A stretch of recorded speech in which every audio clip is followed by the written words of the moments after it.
All right, good evening, everyone. Welcome to the 2021 Reimagined Central Illinois Business Hall of Fame, a night of inspiration. I'm Amber Kriska from WEK 25 News.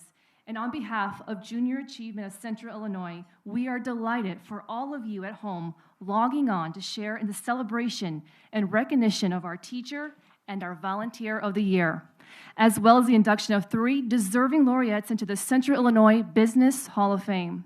Now, the Hall of Fame showcases local leaders who have both succeeded in business and given back to their community.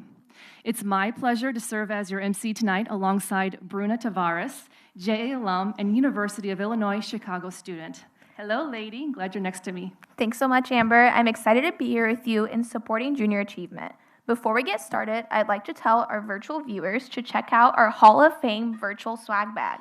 It includes tons of fun items like signature drink and snack recipes, JA resources, and even trivia on our honorees. You can find a virtual swag bag on the same event webpage used to access our live stream event. Make sure you head over to take a look. Also, feel free to send well wishes to our honorees through the YouTube chat box. I'm sure they would love to hear from you all. Now, let's get back to the JA Hall of Fame. It's an honor for me to be a part of such a momentous event. These laureates are remarkable people who were nominated and selected by a committee of local community leaders. The candidate selection is based on specific criteria and is independent of the JA staff. The laureates are wonderful examples of what it means to achieve the American dream. We honor these individuals as they stand as an example for the next generation of professional leaders. Well, at this time, we would like to thank tonight's top event sponsors: Accenture, Caterpillar, MUFG, Mike Miller Auto, John Bierce Companies, Jim and Katie Owens, Doug and Diane Oberhelman, Komatsu and WEEK TV 25, and HOI News. We also want to thank all of our virtual table sponsors tonight and classroom campaign supporters as well. Now, JA is fortunate to have many loyal corporate and individual supporters, and it's because of you that wonderful events like this one tonight are possible. In addition to supporters like you, there are many people who have played a role in the past and continue to play a role in making our local JA students successful.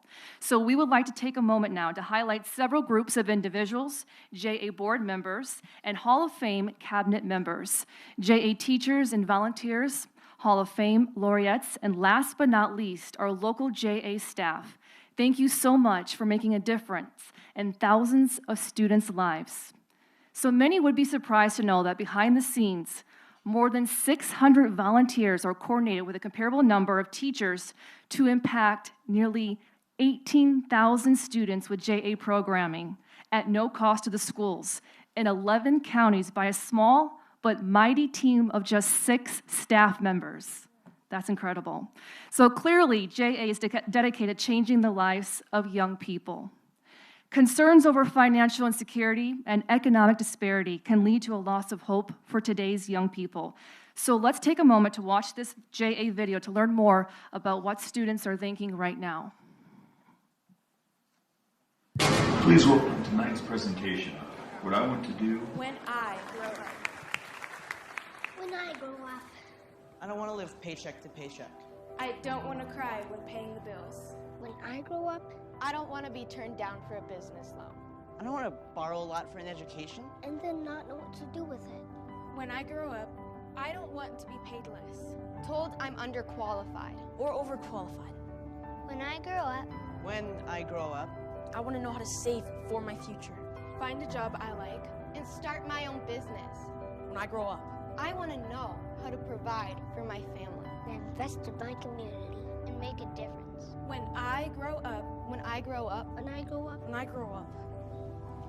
I just want things to be different.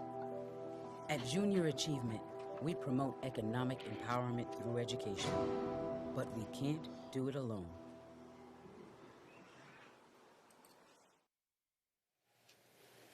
Right. I can see why JA has launched the Inspiring Tomorrows movement. JA programs help students understand how to manage money, make the connection between school and career success, and even know how to start a business. JA has been working hard to provide adaptable programming to our schools and students over the past year. They knew when students went virtual, they needed to go virtual too. They are doing their part to help ensure students continue their JA education, whether it be at home or in the classroom. The success of our community depends on how prepared today's students are to thrive in work and life.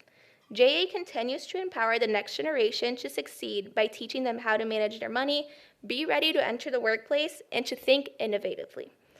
By empowering today's students, we're ensuring a robust and sustainable future for Central Illinois. It is the JA experience coupled with the energy, passion, and knowledge brought by JA volunteers that inspires and prepares students to be successful. I have the distinct honor of demonstrating that by sharing how JA's impact has affected me personally. It's crazy to think that this is my third Hall of Fame celebration I've attended and how far this organization and its impact in our community has come since I was a student ambassador for JA during high school in 2016. Looking back at this past year and the hurdles we've all had to overcome, Junior Achievement remains steadfast in fostering work readiness, entrepreneurship, and financial literacy skills to students in our community by providing free online resources to teachers and parents. In a year that challenged us all, they helped learners spend more time planning for and dreaming about tomorrow than worrying about today. This past year, I've done a lot of reflection.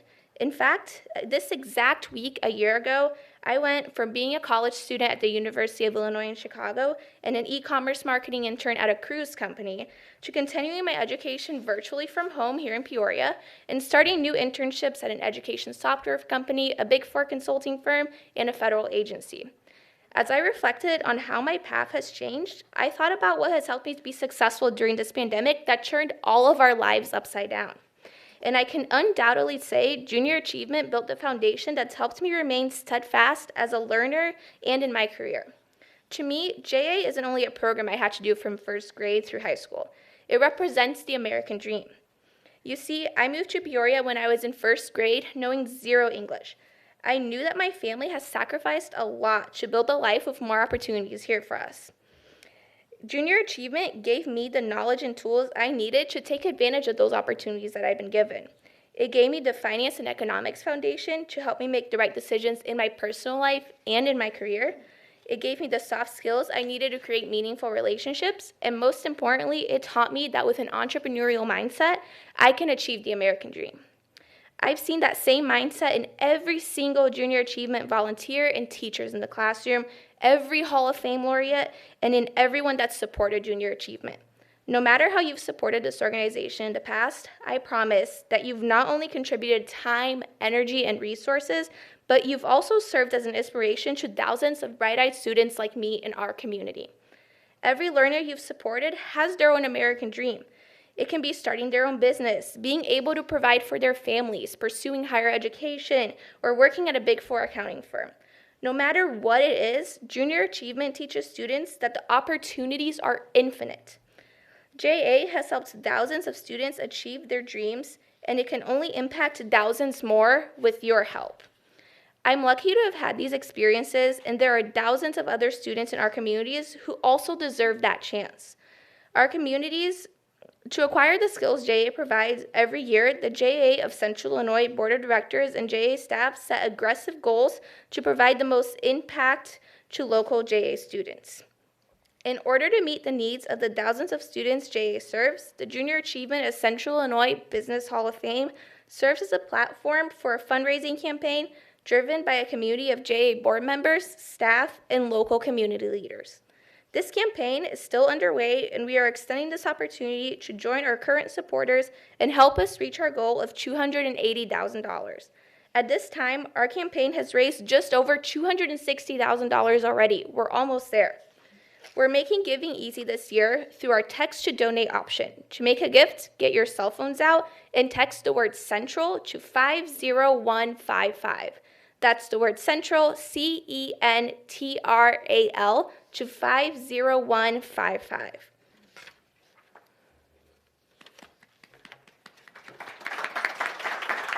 Thank you so much, Bruna. That was lovely. Thank you so much. Well, without further ado, we will begin recognizing tonight's award winners first, and we will be honoring two people who have impacted so many students. JA volunteers and teachers are a key component to bringing JA curriculum to the classroom. The JA model is unique to the community because teachers and volunteers, they come together to present programs and mentor young people. As the education landscape continues to change, one thing remains. Children of all ages and backgrounds, they need to be prepared to enter the workforce, manage their personal finances, and think with the creative spirit of an entrepreneur. A committee comprised of past JA Teacher and Volunteer of the Year winners select each year's honoree from a large pool of nominations. Our Volunteer of the Year, Troy Schmick. He started his JA journey in 2010 and has taught grades ranging from kindergarten to seniors in high school. Over the years, he has become more focused on students at Peoria Central High School. There, Troy has formed a collaborative partnership with his teachers where they deliver a number of JA programs covering economics, personal finance, and career development. Troy says he volunteers for junior achievement because he likes to provide students with a glimpse of what their lives can be like. The jobs that are available, the work performed, and the community where we all help each other become better. Troy, his wife Lila, and their 4 children, ages 11 to 24. They live in Central Illinois, and he currently works at Caterpillar as a Treasury Capital Risk Manager and is proud to work for a company that has given him a challenging and rewarding career that has allowed him to travel the world and encourages him to pursue worthwhile volunteer initiatives like JA. The teacher we are honoring tonight, Katie McNown. She has spent her entire 16-year career as a 4th grade teacher at Hickory Grove Elementary School in Dunlap. And this year, she has been enjoying the challenge of teaching a class of 29 full-time remote learners. And like JA, Katie knows the importance of financial literacy.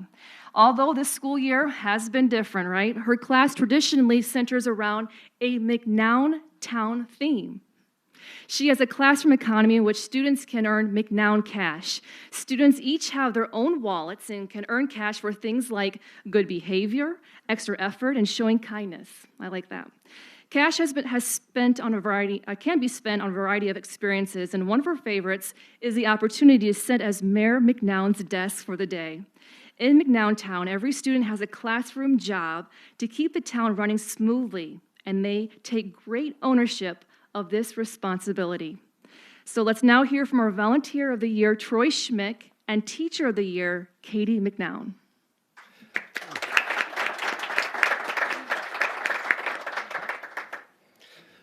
Thank you very much for this recognition. I am humbled to be the recipient of this award when there are so many qualified volunteers that participate with Junior Achievement to choose from. This was an unprecedented year where we started off with in-person learning, but rapidly shifted to remote learning and ultimately video conferencing and blended delivery models. This community, made up of companies, schools, and Junior Achievement, all pivoted with the technology available to continue to support the students. I'm grateful to be a part of that response. I thank the support of great leaders of the present and past that allowed me the opportunity to serve, the schools who have embraced the partnership that bringing practitioners into the classroom, and the great team of Junior Achievement of Central Illinois that brings this all together. Thank you, Ms. Duke, my teacher, for being such a great partner in the classroom. I have thoroughly enjoyed the breadth of programs we have brought to the students. I eagerly await notice each semester of what program the semester will bring, from personal finance, career readiness, to JA Titan simulations. You keep the material fresh for me as well. I look forward to a time that I can once again bring cookies back into the classroom. And thank you to my wife Lila and my children. They provide the encouragement and plenty of life examples to illustrate the topics of Junior Achievement. They were also strong enough to endure my vocabulary changes to capture topics such as wants versus needs. Thanks again, and congratulations to the Hall of Fame inductees.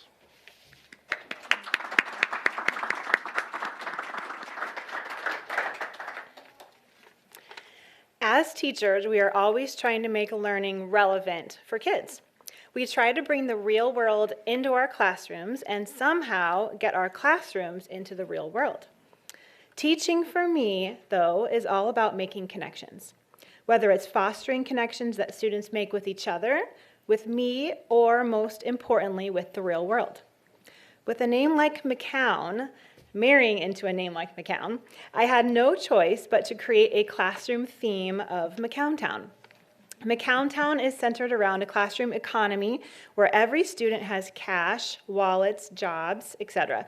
Students get paid cash for showing hard work, effort, responsibility, creativity, kindness, and achievement, much like real life. And I can't think of a better way to connect McCowntown to the real world than through the Junior Achievement Program. JA has given my students countless opportunities to make McCowntown come to life. JA has allowed my kids to make real-world connections, and it has often created those light bulb moments that every teacher desires to see in their kids. From discussions of real-life entrepreneurs to students simulating the creations of their own businesses, JA has helped me make McCowntown connect even more to the real world. And I am so thankful for my wonderful Junior Achievement volunteers over the years who've given their time to help kids have those light bulb moments. And I am so appreciative of this honor tonight. Thank you very much. Troy and Katie, thank you so much for your service to the students in our communities. Very well-deserved awards there. Well, before we move on to the Hall of Fame portion event now, we want to give our viewers an update on where we are in reaching our fundraising goals. Let's take a look at the thermometer over there, and it looks like we're just over $270,000. So we're getting closer, right? Almost there. 280,000, that's our goal. And so to support local JA students, grab your cell phones and text the word CENTRAL to 50155. Again, that's the word CENTRAL, CENTRAL, to 50155. Okay, so do you mind if I share a quick little personal story with you guys? I'm taking you back to 1998, Three Oaks, Michigan. I was 11 years old in 5th grade. And the JA program came to my school, and I can still remember my volunteer, and I can still remember learning about careers and my future and getting excited about it. And I still have my certificate from 1998. My mom keeps everything. Thank you, Mom. I thought that was kind of cool. But I wanted to show you that because, of all the programs and, things that we're involved in as kids, I can still remember JA, and I can still remember my volunteer, and I can still remember the things I learned. So I just wanted to share that with you guys. All right, so we've come to the point in the evening where we began the Laureate induction ceremony. And we have the pleasure of not only honoring each laureate with an award, we also get to experience each of their journeys to success through commemorative videos, showcasing the milestones in their lives. So for those of you who have had the honor of knowing Sister Judith Ann Duvall, her induction to the JA Hall of Fame will come as no surprise. And from what I understand, the energy she brings by just being in the room is like a force like no other, and I met her tonight, and she is special.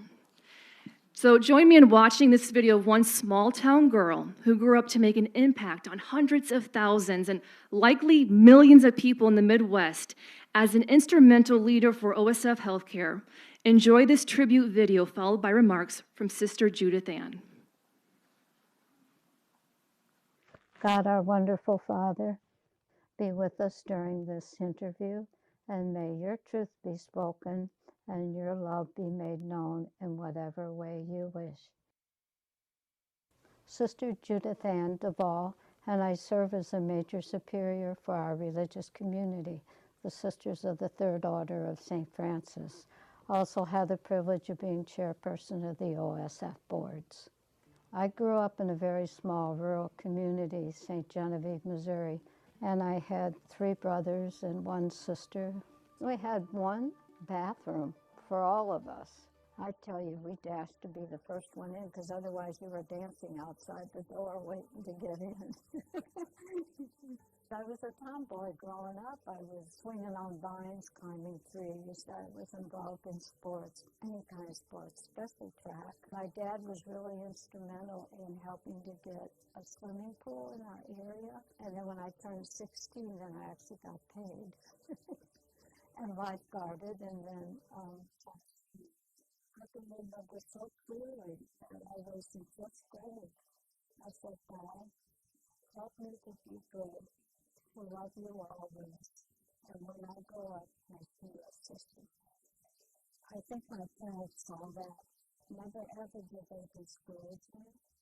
They said all religious community right out after high school. When I met her, all I wanted to do was just be a sister and serve God. And I didn't even think I was going to be going to college. I didn't think that far. But the sister in high school said, seniors, how many of you are going to college? I didn't have my name up. She came over, took my hand, and put it up. She said, young lady, if you think you're not going to be sent to college, you're wrong. The major superior asked me, would you like to go in the direction of education or nursing? I said, well, then I go healthcare because it had educational dimensions to it. She said, what is the dealer to get you a degree in nursing? Don't think that that's going to be the whole of your life. It's only going to be a foundation of peace. There was some dieting going on the campus at Martin, back at Penn State. I was the first religious that program ever had in nursing. And I had some challenges with the instructors and students letting me actually meet the speakers because they kept thinking they should do it for me. I said, come on, I'm here to learn just like you are. And they sent me to the tiny little hospital in Pontiac, Illinois. And it's there that I've had some of the most memorable experiences. God gave me a foundation in healthcare and a love for that one-on-one patient care. That's one of the loves. And then he gave me the experience of Bradley, business administration and management, and out to New York, where it really solidified in philosophy and theology. And then from there, I hopped onto the board of our healthcare system in '89. I've been ever since. And now I head up the leadership program in mission and ethics for our OSF executives and leaders. It's perfect side lockdown. It's empowering sacred work, no matter what aspect of it you engage in. You're behind a computer, you're in a pharmacy, you're doing research and junk, you're patient managing an accounting, whatever the part of your role is, it's all orientated in support of service of human life. I would say, don't be afraid, reach out, use your gifts and talents generously, share them, and make a gift to the world with the precious gifts that God has given to you. Programs like Junior Achievement that really work to instill meaningful values in young people and a sense of service orientation, that's something good, and I want to support a good work. And may Junior Achievement continue to attain their goals in the service of youth so that they may make the gift of their gifts to their world together. In Jesus' name we pray. Amen. Use your gifts and talents and share them. So we're now going to hear from Sister Judith Ann herself.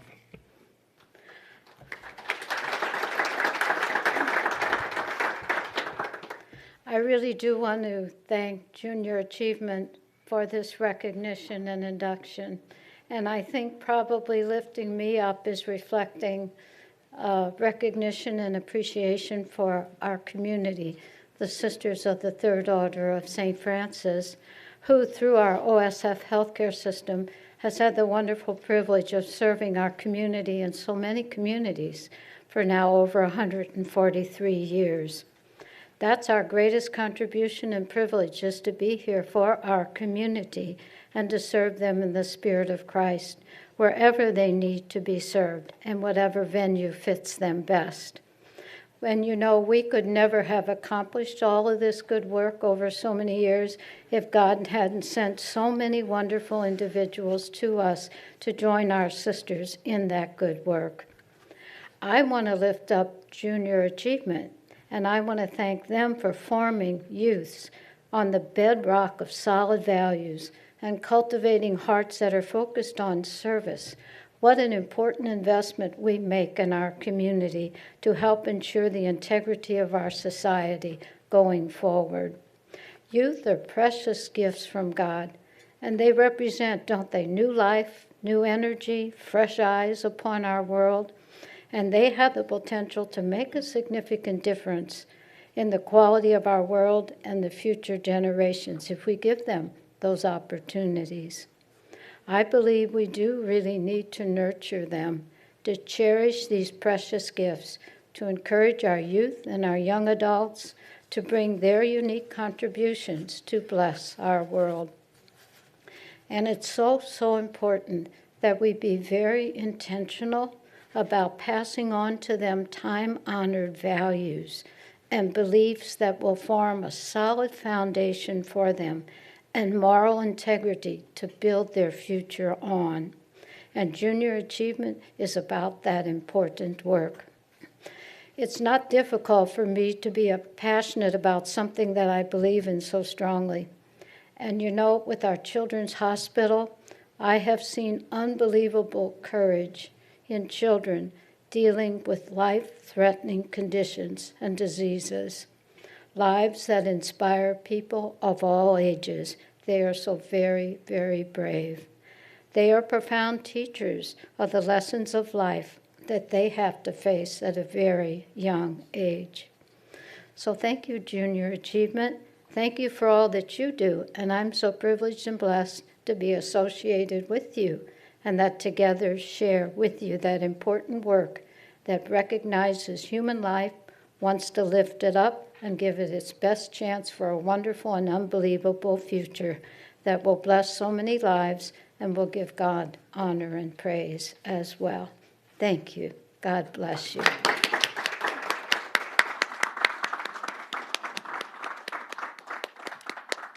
Congratulations, Sister Judith Fan. What an inspiration to all of us here today. Our next laureate is Steve Jackson. Steve was raised in Indianapolis, Indiana, and began his career in a city that I know and love as a current UIC student, Chicago, Illinois. Let's watch Steve's video showing his journey to becoming owner and CEO of the largest home improvement company from Chicago to St. Louis.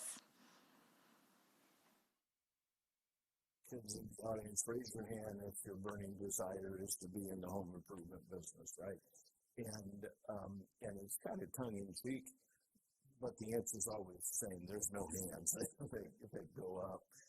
My name is Steve Jackson, and technically I'm the CEO of the Prairie Home Alliance group of companies. I very much like home improvement. It's enhanced my life, and I like to think we've sort of a better place also. I grew up in Indianapolis, just before I had a sister. My mom was a stay-at-home mom, salesman, what they refer to as the metalworking industry. When I was 10 years old, I could was known at that time as the Indianapolis News. I thought that's an excitement in the morning about when I was 12. So technically I was setting with my first job. I got a little bit older and I worked for the British Chef. Not sure I wanted anything there. Except that I knew for sure I didn't want to do this long term. At one point I thought I wanted to go to a conference. And very beneficial thinking how much I need to go to college. I just read about that. And so I went to the home builder, the plumber, the electricity, which is amazing. I'm going to tell you that most of my years in service, I've actually got for this president from Butler out in Columbia for 1970. On May 30th, my unit was Chicago, and I started out sales and figured out whether you had the skills to do that or not, which I don't have those skills. One of the things that I did with that came up with was I introduced sellers on the side of people, and that was one of the company that suppliers. We also did the job of running into the location and took them because they're putting the best. That's really how I got so close to the building products. I moved to Missouri at the city and started at the window factory all through the I spent 10 years in the company as suppliers. And it was me being there that allowed me the opportunity to know every home improvement dealer of any consequence was calling on it. And Michael Riley, who started Curious Setting in Window back in 1976, and we worked closely together as one of my bigger accounts. He had asked me on a number of occasions to show-in courses with him, work my way to being a partner, and he wanted to expand the business. I had pretty good knowledge of what businesses might be worth purchasing that had good reputations that we could enhance with advertising and grow those businesses. And so came here in 92. Ultimately, we did all of those things. Hooked up with a guy named David Russell, who owned the Gutter Helmet and dealership Woodfront Kitchens. And since then, together, we started another leg of that business called Custom Bass Solutions. My dad was a volunteer for Junior Achievement back when I was probably 10 years old. I remember a tie tack back when people had tie tacks. My advice, while this is going to ramble a bit, you just have to see a niche where something is lacking. If you look at home improvement, for example, all of us doing are kind of trying to do the same thing, right? We're not really reinventing anything. You need to care the most about what you're doing. Be the best you can be at whatever you do. When around good people, I've had great people go to work with me in these tasks, and ultimately, whatever success we've had.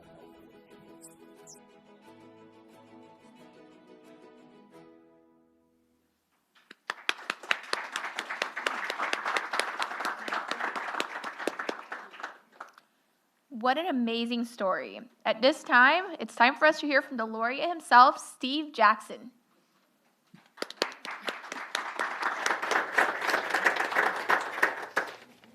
It's not often I follow somebody I'm taller than, so move that up. Everybody take notice of that.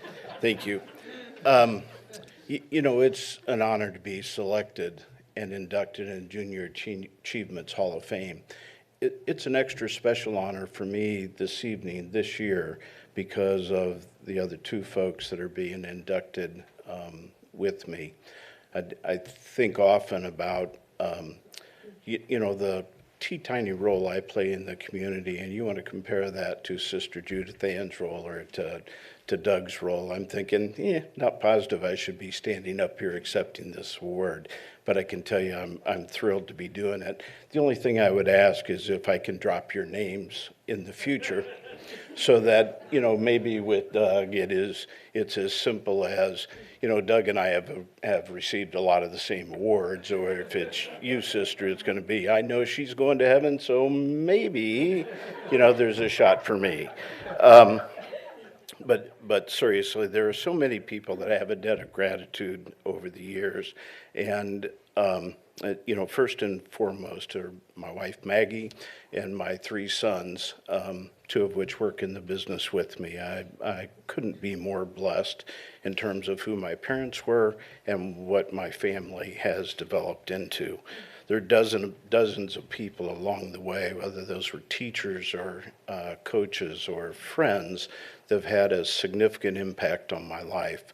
And truthfully, I look at each path I cross with another person as an opportunity to learn. And it is taking that attitude has been a wonderful way for me to kind of take each step of my life and to grow a bit from that.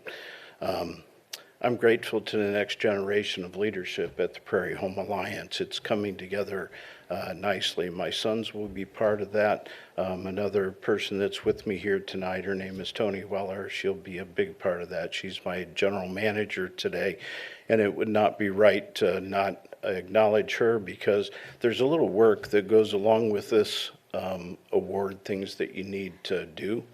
She did all of it. So let me publicly say thank you for that.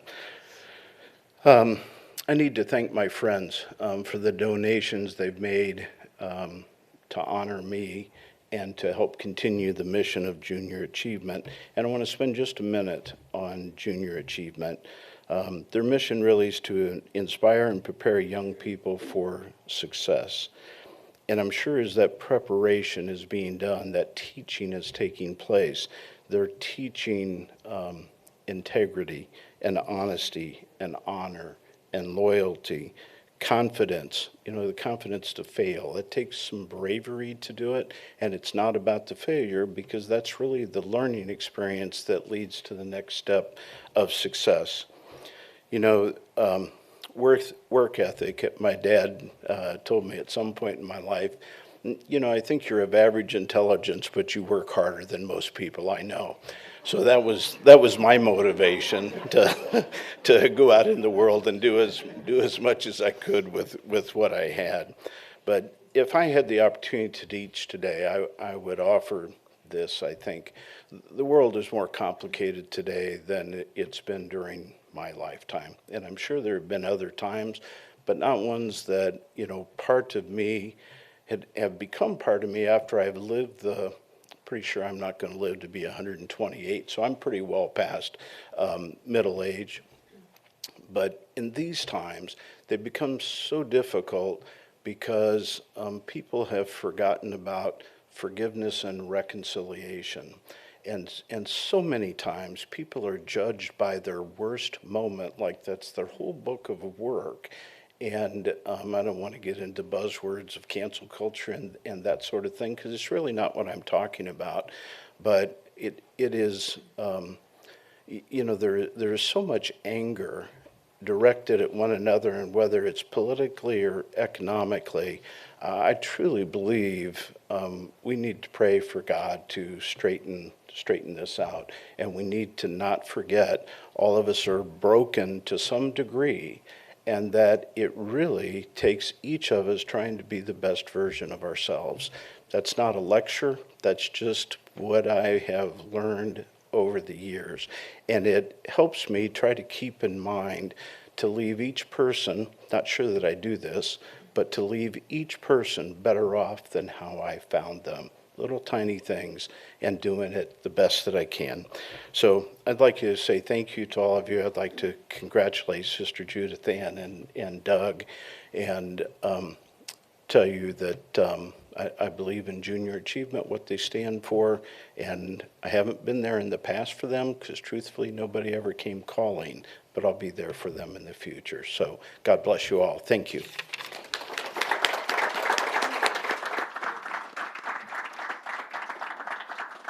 Congratulations, Stephen. Thank you so much for those inspiring words. Last but certainly not least, we will now be honoring our final laureate of the evening, Doug Oberhelmet.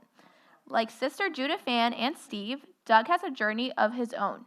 This next video will show how he started out as a clerk in 1975, launching his 41-year career that led him to become the executive chairman and CEO of a company that has the largest global presence in its industry, Caterpillar. I for sure didn't start out as CEO at CAT 1975. I was basically a clerk. I'm Doug Oberhelmet, retired chairman and CEO of Caterpillar. I was born in San Diego. My dad was in the Marine Corps at Camp Pendleton, but I grew up around Chicago, Northwest, in a little town called Woodstock, Illinois. We were a small family. I had one sister. My dad was a John Deere salesman. My first job mowed lawns there as a kid. I remember 15 lawns a week. The paperwork came between 6th, 7th, and 8th grade, I think. One of the things I learned was how to deal with people, because I had to go collect the money. I had to go knock on people's doors to get 35 cents for the week's paper. Big payday was 3 weeks, it was $1.05. And I can remember buying my first share of the stock with my paper route money. I also went to work in a small community bank up there. My first job was rolling coins. A good experience that I wish we had more of today. And it's kind of like junior achievement, what they like to do are so good at. I was a swimmer in high school almost all the way through, and really enjoyed that, and did pretty well, actually. And then I went to college at Millikan in Ontario, and I learned degrees in finance. And then became then when I was in school, I also I had quite a lot of banking experience, everything from taking loan applications to be just the opposite. And that was chaos. And that was really fun. Somewhat dangerous. It was an experience I would say. In 1974,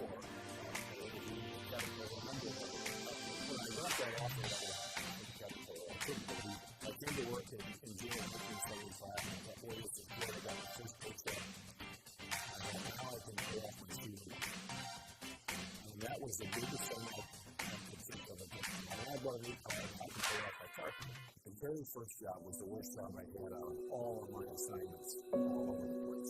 Sorting through little receipts to make sure we got paid for shipments on equipment that we had sent to big customers, like Ford Motor. It was a boring, horrible, miserable job. And I was very discouraged. It only lasted a year. The second job I had was trading foreign currencies around the world in the middle of the night. Get up and call Geneva Switzerland to buy or sell whatever it was they traded. And that really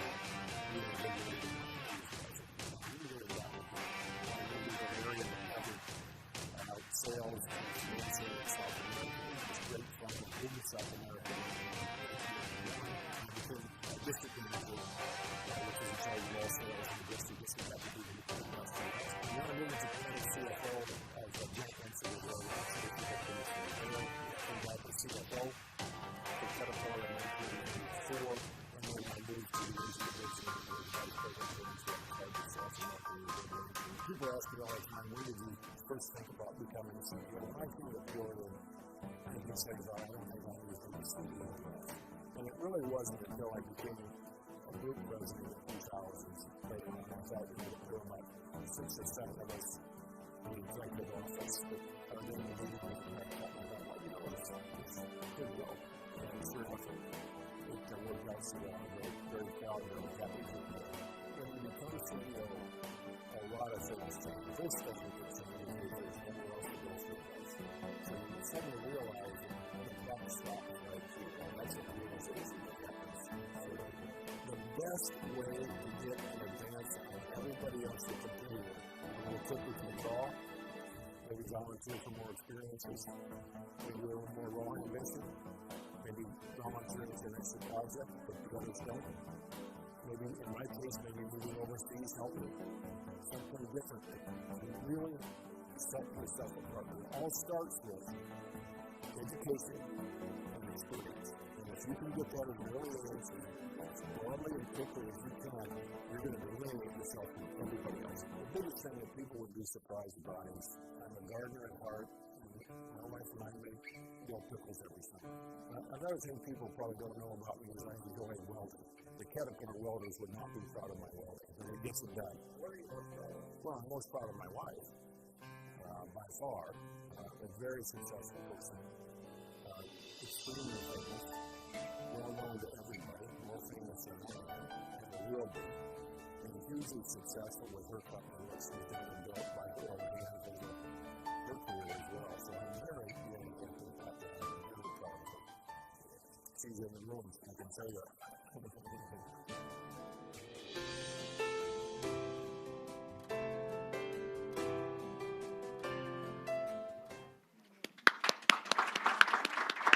Love that story, Doug. I want to try some of your pickles too, okay? I do love your passion and drive. And Doug is to the podium now, but we have a special surprise. Diane Oberhelman wanted to honor her husband tonight with the following comments and gifts in his honor. She writes, my husband... Not unlike her at all, by the way, I did not know about. Yeah, Great. this is a nice surprise. She writes, my husband, Doug, is the ideal recipient of the JA Hall of Fame Award, as he is the perfect example for JA students to follow with his wise advice and real-life experiences that they can all appreciate and apply and aspire to in their daily lives for goal setting. In Doug's honor, I want to personally donate $15,000 to JA in his name for the purchase of much-needed laptops for JA students. So congratulations, darling, on your well-deserved award. Well, that's nice. One more thing. Sorry, Doug. One more thing. Okay. Sorry, we got you up here.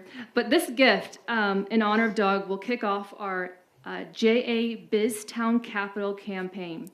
So JA BizTown houses 14 rooms that serve as learning labs for 5th through 6th grade students. And the first of the 14 learning labs will be named in honor of Doug Oberhelman.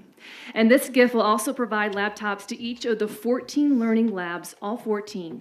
And JA BizTown will be located in downtown Peoria and serve thousands of students in multiple central Illinois counties. Additionally, to honor Caterpillar's longstanding support of JA and to honor Doug's JA Hall of Fame induction this year, Caterpillar and the Caterpillar family, the Umplebees, Halversons, Wannings, Glens, Hassingers, and Levenicks, and more have given a total of $80,000. Wow.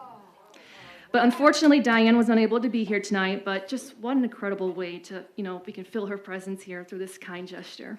Yes, thank you. And I think Diane might be watching, and she has a commitment that we couldn't change, but thank you very much, dear.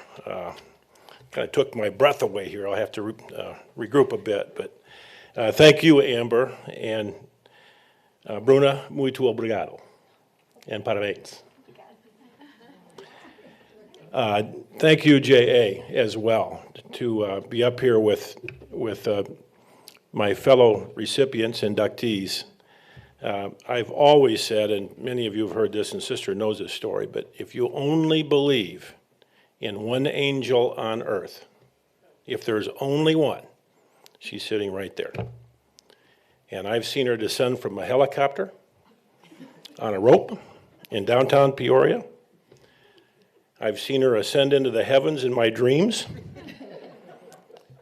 And she's just absolutely a wonderful person. I'm thrilled to be honored along with you, sister.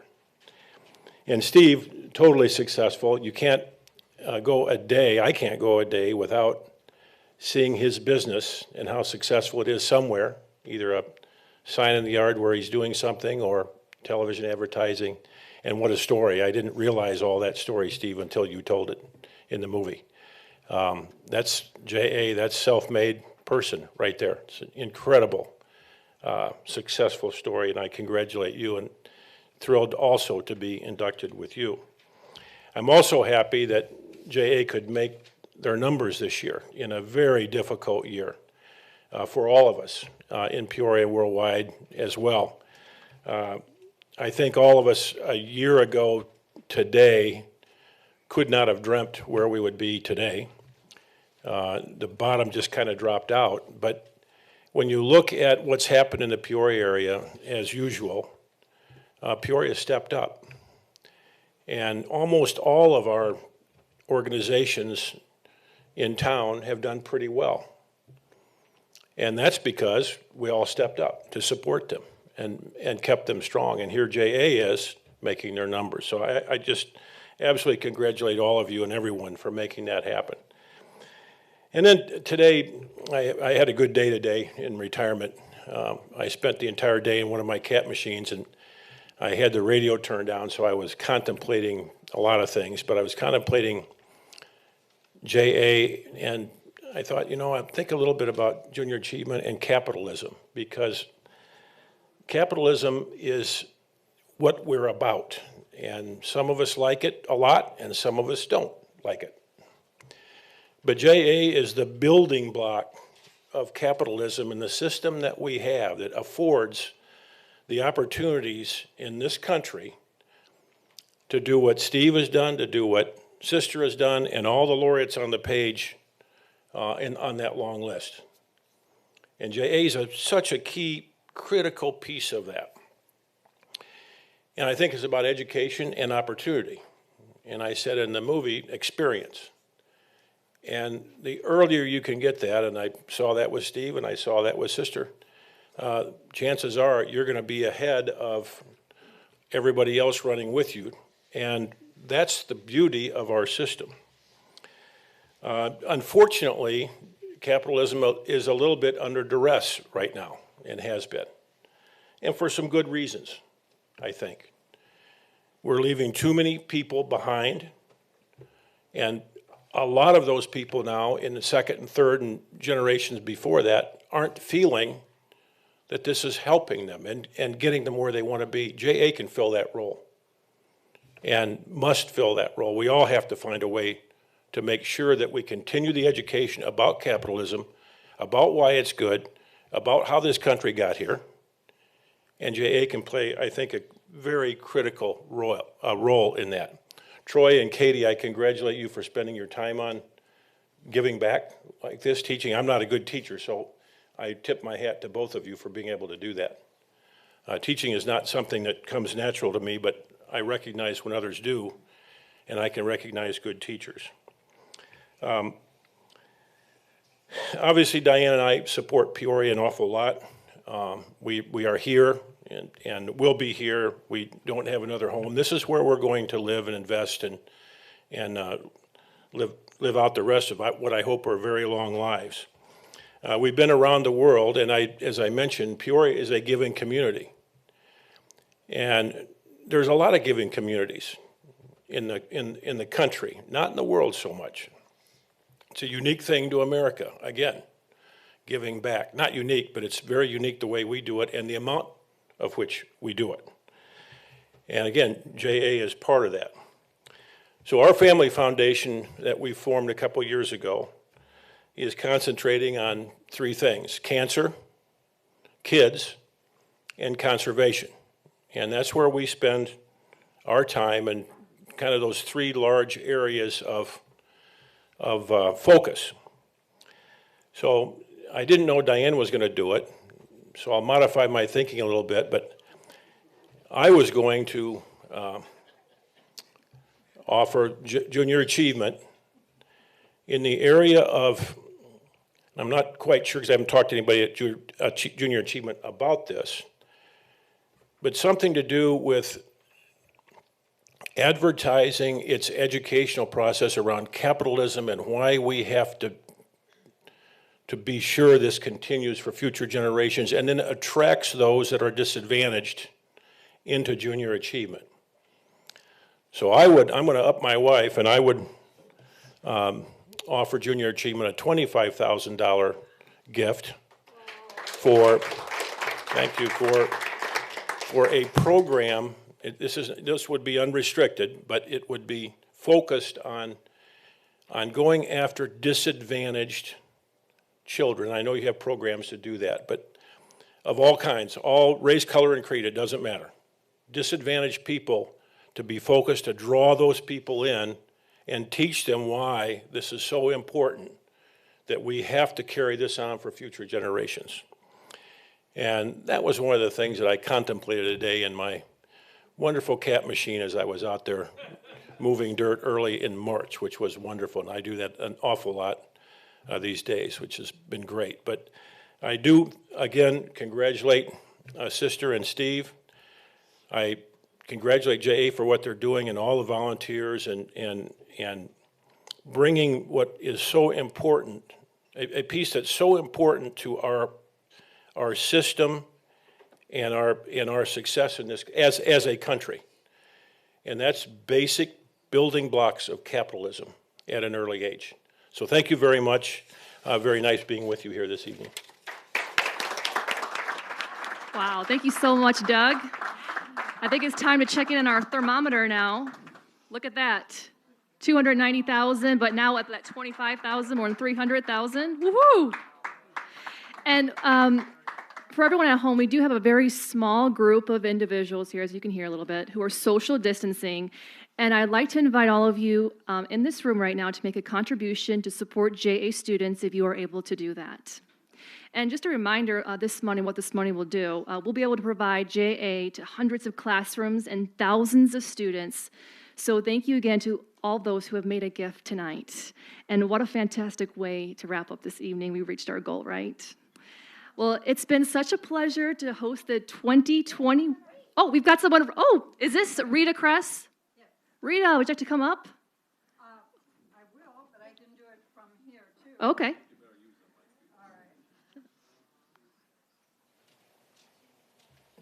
Because of our regard for the inductees, it would be a pleasure for the Kress Family Trust to match Doug Oberhelman's $25,000. Thank you, Rita. Wow. That's awesome. Anyone else? Let's keep this going. Okay. All right. Well, again, guys, I had fun tonight with you all. Did you guys have fun?